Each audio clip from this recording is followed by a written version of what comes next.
Welcome to Robots vs. Vampires.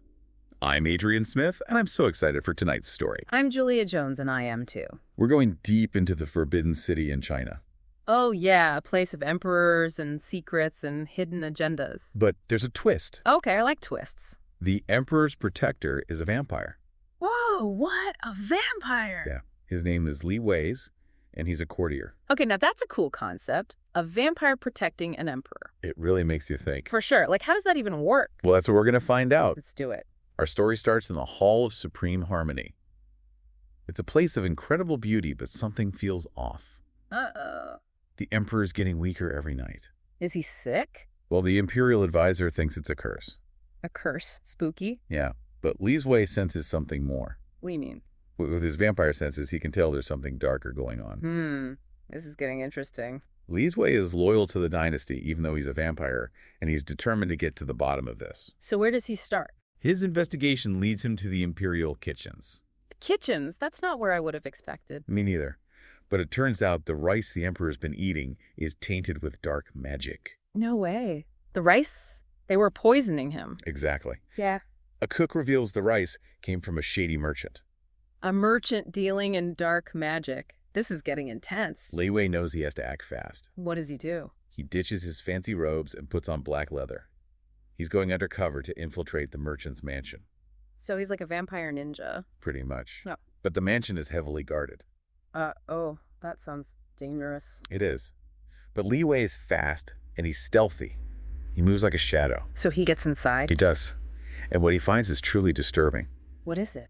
A secret lab filled with all sorts of creepy stuff, alchemy tools, potions, old books. Classic evil lair. And there's something even worse. What could be worse than that? The bodies of young girls drained of their blood. Oh my God, that's horrible. It is.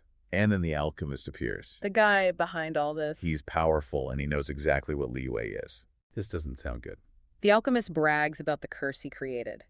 He calls it dragon's blood. And it's fueled by the blood of those innocent girls. So he was sacrificing them to weaken the Emperor? Exactly. And it's not just about killing the emperor.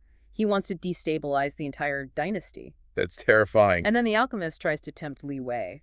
He offers him the scent of fresh blood. Trying to appeal to his vampire side. He wants to see if Li Wei will break his loyalty.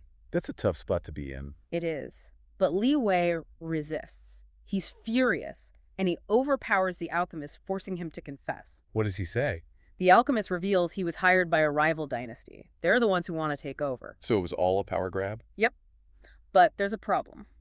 The lab is in chaos, and Li Wei needs to get back to the palace. Don't warn the Emperor. He races back to the Forbidden City, carrying the weight of the dynasty on his shoulders. A vampire racing against time to save the Emperor. The stakes couldn't be higher. Anyway, he bursts into the Forbidden City. He doesn't even hesitate. He goes straight to the Emperor's chambers. Wow, he must be worried. I know, right? And the guards try to stop him, but he's too fast. It's like trying to stop a speeding train? Yeah, he just pushes past them. He has to get to the Emperor. And when he gets there, it's just like, imagine. The Emperor is pale and weak, and the Empress is there too. She's devastated. Oh, man.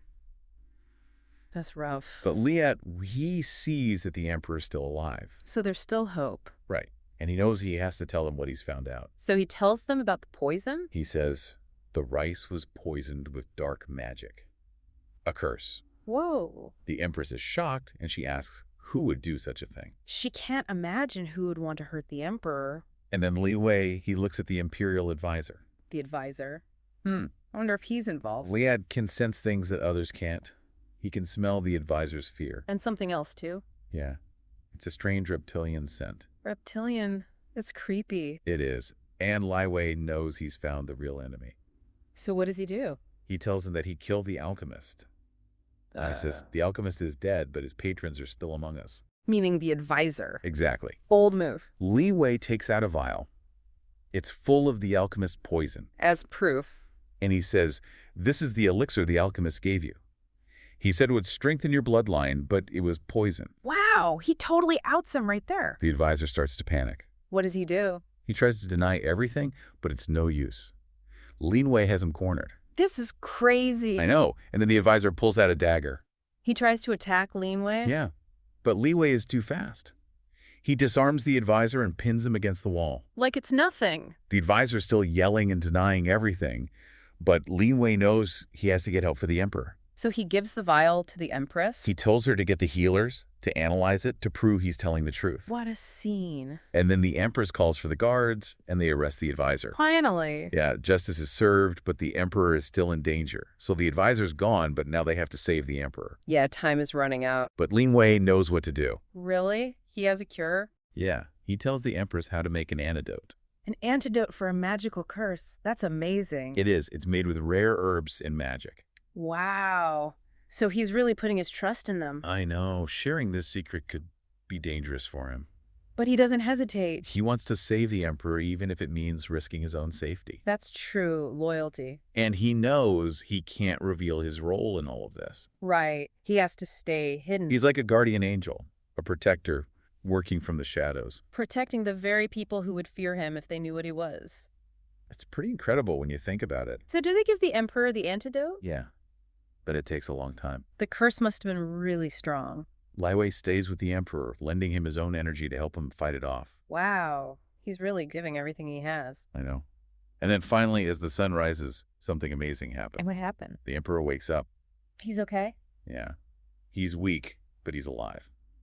The curse is broken. That's incredible. Lai Wei actually saved him. He did, but nobody knows it was him. Everyone thinks it was the Empress's prayers and the healer skills. And lead away, he just fades back into the shadows. Back to his secret life as the Emperor's protector. This story really makes you think, doesn't it? Definitely. It shows that heroes can come from anywhere. And that sometimes the greatest acts of bravery are the ones that nobody ever sees. It also makes you think about what you would do to protect the people you care about. Would you be willing to make that kind of sacrifice? To risk everything and stay hidden. It's a powerful message. For sure. Well, that's it for our deep dive into the Forbidden City. I loved the story. It was exciting and thought-provoking. Me too. Yeah. And I hope everyone listening enjoyed it as well. Until next time, keep your circuits humming and your fangs sharp. And remember, sometimes the greatest battles are fought in the shadows.